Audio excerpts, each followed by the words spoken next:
Welcome back, ladies and gentlemen, to the eSports Report, presented by the Xbox One, the official console of Major League Gaming. Benson and Mr. X on the show today. We just had a quick recap of everything which happened yesterday in the Pro League. But moving forward, one of the questions which a lot of people in the competitive community have been asking is about, obviously, bringing in DLC to competitive. Is it a good thing? Is it a bad thing? I'm going to give you guys our first impressions now of one of the new game modes in Season 3. It's going to be Parliament Uplink. A couple of people may know I'm not the biggest fan of this one, Matt, but you watched it yesterday. I mean, how did it pan out? It played well. Okay. No, I think when we were kind of going over it, we were worried we were going to see a lot of resets, but didn't see too much of it, to be honest. It played really well. You saw a lot of 1-point throws on this map. Most of the time, that's kind of what you were seeing. 12 of the 13 points that scored on the Sentinel side. All right, well, this is a look in case you missed the game from last night. We've cut down a little bit of a highlight package of some of the best moments we could find from Uplink Parliament yesterday. So let's go to a listen-in with Matt and Maven. It looks like he is going to connect, so that is the first score you will ever see on Parliament Uplink in the Pro League. It's going to come out of replays as he absolutely turns on Neslo. Again, Neslo's gotten the bad end of two. Pretty nice plays, one from replays, one from 10. I'm watching Hook now. You talked about how much his open left side is going to be used. He should have a decent opportunity here to go for one, but they get 2 kills on the board. It's replays. It comes up with, and that's going to lead to a dunk, actually. 3-0 lead right now, and they're in control. Neslo then, watching him, he's trying to lead the drone carrier, which was Theory. Theory got it off. He did manage to get 1 point through there with the toss, so good job there by Neslo, kind of taking bullets for Theory. He's able to get forward and fire some through. 25 seconds left on the clock. Didn't work. Adding some new stuff. It's going to be Neslo for TK. He's going to put the drone in for 2. It's going to be TK taking the lead here in the second half of Parliament Uplink. Oh, you can't put me on the spot like that. I'm not ready. What a 1-point toss is going to come through as they're going to extend their lead to 5-3. And the big thing here, Matt, we talk about how many great ARs they have, but then on a map that looks like it should be dominated by ARs, TK really bring it to him. See Sharp turning on replays right there. He's going to be bringing the drone up the map. This should be at least another 1-point play, maybe 2. And it's going to be a 2-point play out of TK. Sharp and the boys really playing well here. it looks like he's thinking about going for 1, and did that come up short? Yeah, it's not going to go in. And that's what you're going to see, especially with teams playing new maps, I think. A lot more misses, Matt, just because they're not comfortable with it yet. You can have a feel for it all you want, but it's kind of knowing your angles, knowing your levers, knowing spots to take off from. I think we're going to see a lot more of that than usual. I don't want to say a shock for them to win this, but, you know, new roster, Denial, we keep hyping up their new roster. For TK to come in and beat Denial here, our night number 1 would be huge for TK. Yep, Slasher's going to leave the game. That's going to be it. It's going to be TK taking game number 3 here in Parliament Uplink. Let's see what the final score is going to be. Is Theory going to add 1? Yep, it's going to be a 1-point throw from Theory. So Matt, one thing that we can kind of tell just by looking at this highlight reel is that the action is very much dominated by one side of the map in particular, and there's actually a mind-blowing stat that we have, is that all 2-point dunk attempts came from that one side of the map. Came from the Sentinel side. The Sentinel side, and there's 12 of 13 overall points scored on that side. Yeah. Now, at first glance, you tell me those stats, I'm looking at that, I'm saying, all right, well, this is a little bit unbalanced. Kind of reminds you of how Comeback was at the start of the game, where you had that one pretty powerful side, of course, with the spawns, etc. But Matt, I want you to kind of break it down for me. Where are these players actually spawning? So, you got a little diagram up on my screen here. You can see this is where the uplink drone is going to spawn. What we're seeing on the Sentinel side is they're going to just take the drone, push it down towards this crate right here. You're able to get 1-point throws from here.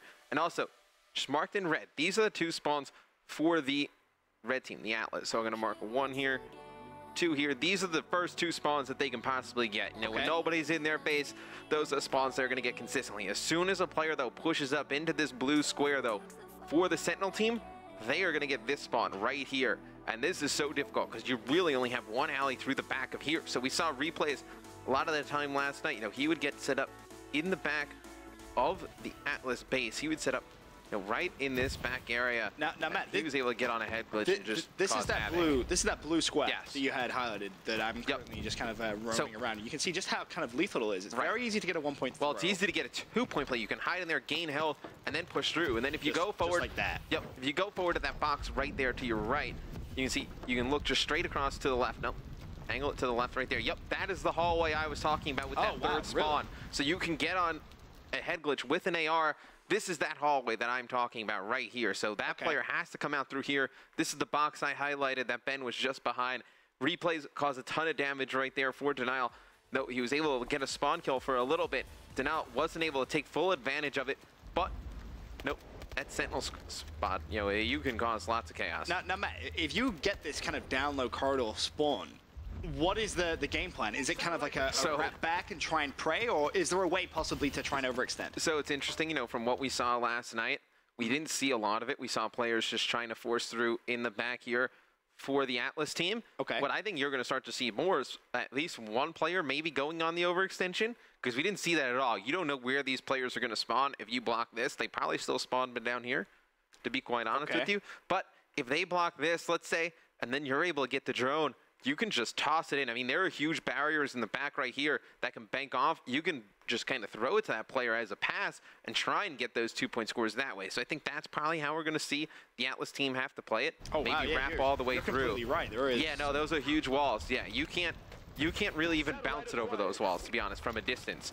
So I think, you know, Atlas, you're going to have an opportunity to play for the overextension, go for those banks, and get those 2-point plays. Yeah, you see it just kind of, usually it just bounces right back in, but... I mean, that was from close range. Yeah, from a distance, like, right. I mean, you're able to get, you know, 1-point throws from this area right here. You can actually pick the drone up, Ben, and just bring it back over towards that area. You can get 1-point throws from there, but it's a lot harder. I mean, from where I'm at right now? Yeah, you can slide and get one off. But the only issue is that the players for Sentinel are going to be spawning. They're going to be spawning down low here. This is number 1. You're going to have number 2 right here. And then even if you block those two, like if you get an angle on this from there, an angle on that from there, their third spawn is so close. It's right here behind this crate, because technically you don't have a line of sight on there. Behind this big tank? Yeah, go to a little bit to your, look to your right. To my right? Yep. Yeah, you spawn like right around there. Wow. Okay. So you're able to just rotate right back to your base, able to kill those players before they even get in for those 2-point scores. So I think on Atlas, you're really going to have to play for those 1-point scores. Sentinel, you can force it almost every time for 2. So how much of a, I guess, meta did you really see yesterday? Because it obviously players trying to learn it. It's very, very new. But it definitely seems like we have a one-sided map. But if you're on the bad side, let's say you're coaching a team tonight, what are you saying to them if they're playing on bad side? I think you got to try and at least overextend. You know, maybe 1 or 2 times from Atlas, see what happens. I mean, what's the worst case? They run the score up, and then you get a chance to run the score up as well, because they don't know really how to play it. So I think on Atlas, you might as well try and overextend a few times. Maybe go for some... Risk it? Yeah. I mean, maybe you get the drone back, you throw it in, you get a 2-point score. Maybe you bank it off the wall or get a pass going. You're able to get some points on the board that way from Atlas. But otherwise, I mean, you can just kind of play it out comeback did. You know, you put up as many points as you put up as many points as you can. If they hit the 10, if they hit the 10-point limit, you just got to hit it faster, really. Yeah, and that's essentially what it's going to come down to. Reminds me a little bit of kind of lockdown in the way that the spawns come from MW3 playing CTF on that. But curious to see how it pans out. Obviously, I'm not the biggest fan, gonna be honest, but seemed as if everything was, I guess, fair. It played better than I thought. Yeah, fair in the sense that, you know, even if one side is strong, that doesn't necessarily mean that it's unplayable, because at the same time, then you get to play on the very strong side as well. Yeah. So it is balanced in that sense, of course. But in terms of the ranking and other uplink maps for you, it's too early. Too early to tell? Too early to tell. You're not going to give me anything? No, I think Detroit, it's kind of evened its way out over time. I think we see teams put up some good scores from, you know, both sides of Detroit. Same with Biolab, same with Comeback. I think it's just going to take some time for players to kind of play this one, get it evened out. Right now, they know how to score on one side. They haven't figured out how to score on the other side. I think with time, players will kind of even this map out. How long do you reckon that's going to take? I mean, I think you'll probably see, you know, a week or 2 adjustment, probably. I would say by, you know, this time next week, there's probably a lot better play on this map from the Atlas side. Little less scrappy. Yeah, a little less scrappy from the Atlas side. I think about a week. About a week. All right. Well, that was our first impressions, really, on brand new game modes. Of course, we'll be covering one a day for the next couple of days, just kind of breaking them down, giving you guys insight into exactly how the map is played out, where players are spawning, and what really to expect when you're watching. For now, though, we're going to go to a quick commercial break. When we return, we're going to take a look at all of our match previews of what's going on tonight. Be right back.